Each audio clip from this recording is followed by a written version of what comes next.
Welcome to our channel Hashmi Clinics.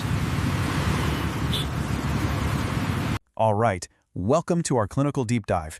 Today, we're going to be dissecting a remedy that, honestly, is indispensable, yet so often gets overlooked, especially in cases with deep neuromuscular issues and profound hypersensitivity. That remedy is Angustura Vera. Our goal here is to build a really clear, clinically useful picture of its core action and its unmistakable keynotes.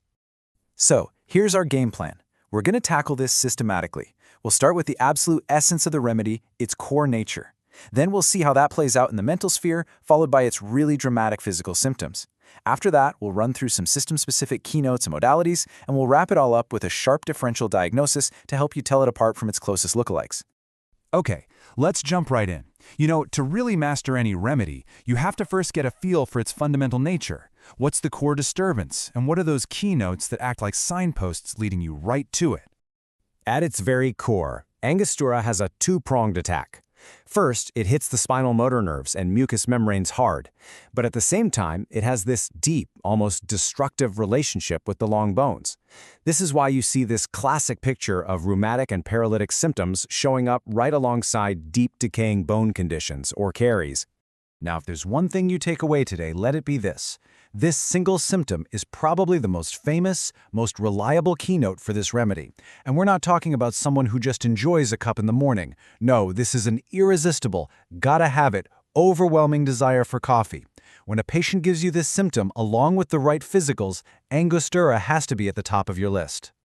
So beyond that coffee craving, these indications really flesh out the picture. You've got this extreme oversensitivity that shows up everywhere, mentally and physically. The stiffness and the tetanic spasms, that's its action on the spinal nerves. The caries of the long bones, that confirms just how deep it goes into the skeleton. And then there's this really peculiar one, an audible crackling in all the joints. It's a very characteristic physical general. All right, let's move on to the mind. This is where that theme of oversensitivity we just mentioned really comes to life. And honestly, the mental state is very often the key that unlocks the entire Angustura case. This is it. This is the central mental keynote, a profound touchiness. We're talking about a state where the absolute slightest offense, a mere trifle that you or I wouldn't even notice, can cause this disproportionate irritation. The patient takes everything the wrong way and just dwells on these perceived insults. It isn't just being irritable. It's like living in a state of being constantly emotionally wounded. And here is where it gets really interesting, because you find this critical paradox. On one hand, you see this irritable, excitable mind full of ideas and theories, but it's paired with this profound timidity, a total lack of confidence, even cowardice. This internal contradiction, this mental energy that's completely undermined by a lack of stamina and self-belief, is an absolute hallmark of the Angustura mental state. So, we've looked at the mind. Now let's turn to the remedy's most dramatic physical expressions. This is where Angustura shows its powerful, almost violent action on the muscles, nerves, and bones. Angustura can produce a classic tetanic state, a true tonic spasm, and you can often see a clear progression. It'll be triggered by the slightest thing, a touch, a noise, then you'll see this twitching, like little electric shocks running up the back. This builds into a full-blown spasm, often with the lips turning blue and the body arching backward in opisthotonos. But here's the crucial part. Throughout this whole terrifying event, consciousness is completely undisturbed. This symptom is just pure gold clinically. It's a sound you won't forget. When your patient tells you they have this crackling or creaking in all of their joints whenever they move, your ears should perk up. Angustura has to be a leading contender. It's that characteristic. The affinity for bone here is profound and, frankly, destructive. We're not talking about a surface-level ache. We are talking about deep, painful caries that can literally perforate the long bones right down to the marrow. You might also see bony growths, especially on the lower jaw. And all of this is happening against a backdrop of constant muscle tension and a paralytic-like weakness that can make just walking across a room feel almost impossible.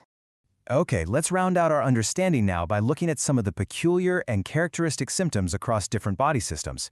These are often the little unique gems that give you that final confirmation in a case. Angustura is full of these strange, rare, and peculiar symptoms that are just priceless when you're prescribing. Check this out. Tenesmus, that awful, ineffectual urging to have a bowel movement, but with a soft stool. It's a total contradiction, which is why it's so valuable. Or how about diarrhea that's always worse from warm milk? Or belching that comes with a cough? These are the highly specific, confirmatory keynotes you're looking for. And the picture just keeps getting clearer. In the respiratory system, you might see a cough that has a whooping character, but it comes with belching and has a very distinct time modality, 3 p.m. The heart symptoms can be severe too. Violent palpitations, worse when they sit bent over, and it's accompanied by this profound fear of death. The back pain even echoes that tetanic state, with twitching like electric shocks up in the neck. All right, modalities. As we all know, understanding what makes the patient better or worse is absolutely vital for an accurate prescription. So let's really dig into the triggers and reliefs for Angustura. So here's a quick summary. And no surprise, look at the aggravations. Worse from the slightest touch, worse from noise, there's that extreme hypersensitivity again. You'll also see that certain positions, like stooping or sitting bent over, make things much worse. On the flip side, what brings relief? Generally, cold applications feel good, and stretching out, extending the limbs, helps ease all that muscular tension. Now, this brings us to a huge etiological factor, the cause. The entire pathological state, the spasms, the bone pain, the weakness, all of it, can be triggered or kept going by this profound oversensitivity to emotional insults. In an Angustura case, you'll often find that the emotional wound came long before the physical breakdown. This is a key causative modality to look for. Okay, last section. To prescribe with real confidence, we have to put Angustura in context. So let's compare it with its closest relatives, the remedies it's most often confused with, to really sharpen our focus. First up, nux vomica. This is a really common point of confusion because, well, both are famously irritable, but the difference is why they're irritable. Nux's irritability is born from that driven, ambitious, type A personality. Angustura's irritability comes from a place of weakness, timidity, and oversensitivity. And their physicals are different too. Nux is all about the GI tract, while Angustura is focused on the spinal motor nerves and bones. Next, rheumatic. Both have a strong affinity for the skeletal system, for sure. The key differentiating point here, though, is the depth of the action. Rhuta acts more on the surface, the periosteum, the tendons, the cartilage. It gives you that classic bruised soreness from an injury. Angustura goes much, much deeper. It gets right into the substance of the long bones, causing that destructive, carious pain. And what about mercurius? Again, another remedy with significant bone pathology. Differentiating here often comes down to the thermal modalities and the other symptoms. Mercurius has that hallmark aggravation at night from the heat of the bed. It's also accompanied by profuse, often smelly, sweat, and a lot of thirst. Those just aren't primary features of the Angustura picture. So, to wrap it all up, here are the essential prescribing pearls to keep in your back pocket. Remember the core trio, that irresistible coffee craving, the profound oversensitivity, and the tetanic spasms or deep bone pain.